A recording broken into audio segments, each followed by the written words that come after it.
Assalamualaikum warahmatullahi wabarakatuh.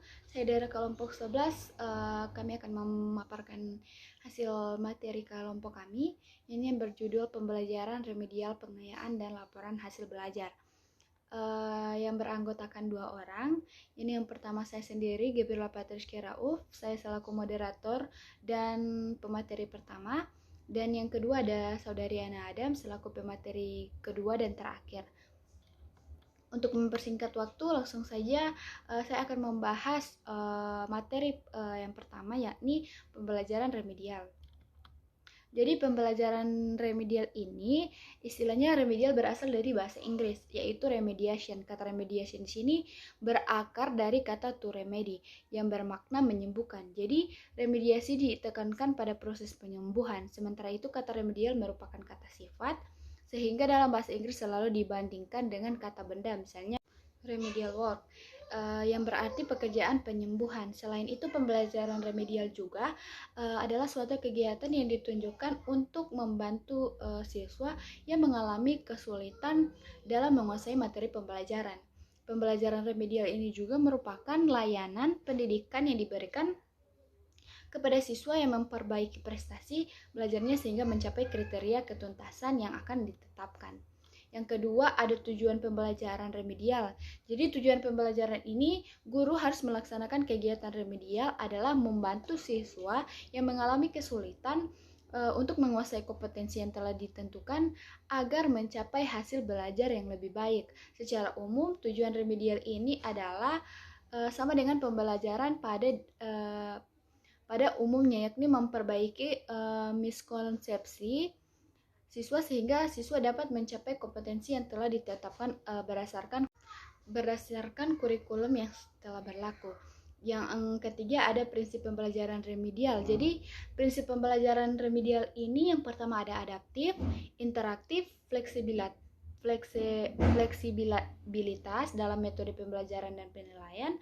Yang keempat ada pemberian umpan balik. Yang kelima ada kesinambungan dan ketersediaan dalam pemberian pelayanan. Yang keempat ada fungsi pembelajaran remedial. Dalam kaitannya dengan proses pembelajaran, fungsi kegiatan remedial ini juga adalah sebagai berikut. Yakni yang pertama, memperbaiki cara belajar siswa dan cara mengajar guru atau fungsi korektif. Yang kedua ada meningkatkan pemahaman guru dan siswa terhadap kelebihan dan kekurangan dirinya atau fungsi pemahaman. Yang ketiga ada menyesuaikan pembelajaran dengan karakteristik siswa atau biasa disebut fungsi penyesuaian. Yang keempat ada mempercepat penguasaan siswa terhadap materi pelajaran atau fungsi akselerasi. Yang keempat ada mempercepat penguasaan siswa terhadap materi pelajaran atau fungsi akselerasi. Yang kelima ada memperkaya pemahaman siswa tentang materi pembelajaran atau bisa disebut dengan fungsi pengayaan. Dan yang terakhir ada membantu mengatasi kesulitan siswa dalam aspek sosial maupun pribadi atau bisa disebut dengan fungsi terapeutik. Lanjut materi selanjutnya ada metode pengajaran remedial, yakni pada metode pembelajaran remedial ini ada beberapa metode, antara lain yang pertama metode pemberian tugas. Nah, di dalam metode pemberian tugas ini terdapat keuntungan dari metode ini. Keuntungannya apa saja? Yang pertama ada siswa dapat memahami dirinya baik kelebihan maupun kekurangannya.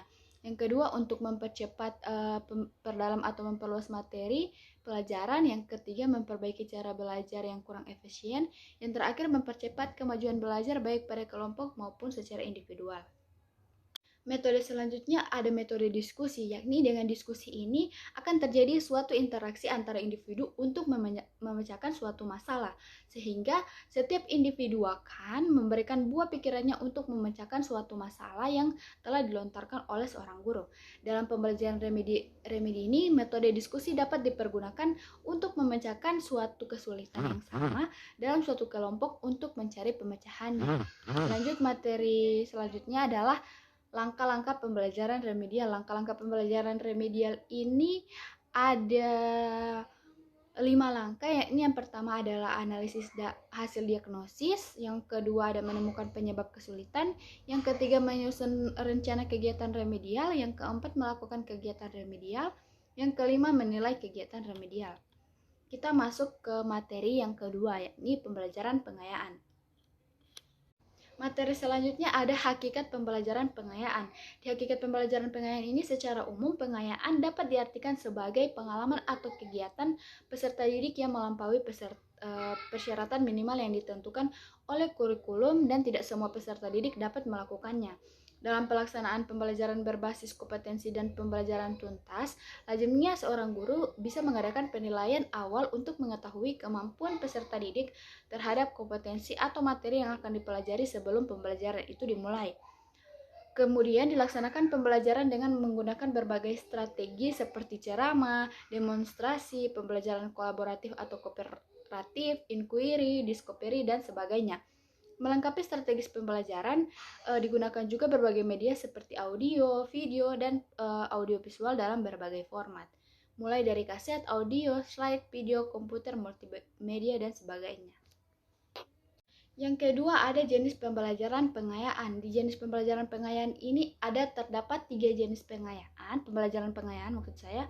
Yang pertama adalah kegiatan eksploratori yang bersifat umum yang telah dirancang untuk disajikan kepada peserta didik.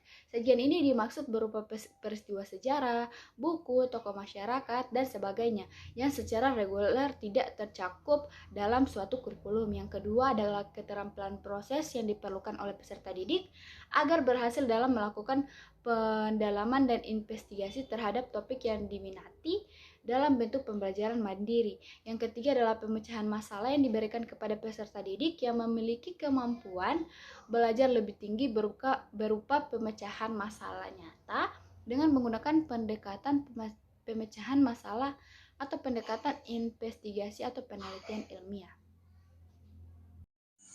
Baik, saya akan melanjutkan materi yang dibacakan oleh teman saya. Materi selanjutnya yaitu pelaksanaan pembelajaran pengayaan.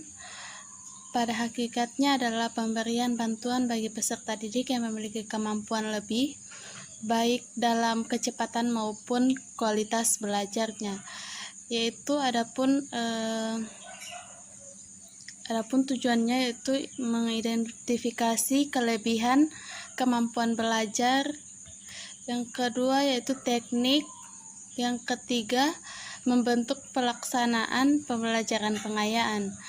Yang bagian 3 yaitu laporan hasil belajar peserta didik. Apa sih itu laporan hasil belajar peserta didik? Hasil belajar merupakan proses menentukan nilai belajar siswa melalui kegiatan penilaian untuk pengukuran hasil belajar. Laporan hasil belajar peserta didik harus dapat menggambarkan pencapaian kompetensi peserta didik pada semua mata pelajaran. Menurut Peraturan Pemerintah Nomor 19 Tahun 2005 Pasal 25 Ayat 4, kompetensi lulusan mencakup sikap, pengetahuan, dan keterampilan. Oleh karena itu, penilaian hasil belajar harus mencerminkan ketiga aspek kompetensi dimaksud dengan mempertimbangkan karakteristik masing-masing mata pelajaran. Yang berikutnya itu isi laporan hasil belajar peserta didik, yaitu yang pertama identitas, yang kedua format nilai hasil belajar peserta didik, yang ketiga format ketercapaian kompetensi peserta didik, yang keempat pengembangan diri, yang kelima akhlak mulia dan kepribadian, yang keenam ketidakhadiran catatan wali kelas, yang ketujuh catatan peserta didik, keterangan pindah sekolah. Pengertian rapor merupakan dokumen yang menjadi penghubung komunikasi baik antara sekolah dengan orang tua peserta didik maupun dengan pihak-pihak lainnya. Komponen rapor yang berisi yang pertama petunjuk pengisian raport identitas peserta didik, kotak tabel nilai mata pelajaran, kotak tabel nilai pengembangan diri, kotak tabel perilaku, kotak tabel ketidakhadiran, dan yang ketujuh lembar keterangan mutasi peserta didik. Tabel nilai mata pelajaran. Pada raport untuk setiap mata pelajaran terdiri dari aspek penilaian yang mengacu pada aspek yang tertuang dalam ruang lingkup atau standar kompetensi. Target pencapaian kompetensi merupakan target ketuntasan minimal untuk setiap aspek penilaian mata pelajaran yang telah ditentukan dalam KTSP masing-masing sekolah. Yang berikutnya itu nilai merupakan rata-rata nilai masing-masing aspek penilaian setiap mata pelajaran. Catatan guru merupakan deskripsi pencapaian kompetensi peserta. Yang berikutnya itu tabel pengembangan diri. Adapun tabel pengembangan diri, yang pertama itu ada jenis pengembangan diri diisi sesuai dengan pilihan kegiatan yang dipilih oleh peserta didik. Yang kedua, penilaian kegiatan pengembangan diri dilakukan secara kualitatif. Yang ketiga, keterangan merupakan uraian kemampuan, prestasi, dan predikat yang telah dicapai oleh peserta didik. Yaitu selanjutnya ada kotak perilaku. Kotak perilaku diisi penjelasan tentang rangkuman catatan guru, bimbingan konseling yang berkaitan dengan perilaku peserta didik. Tabel ketidakhadiran.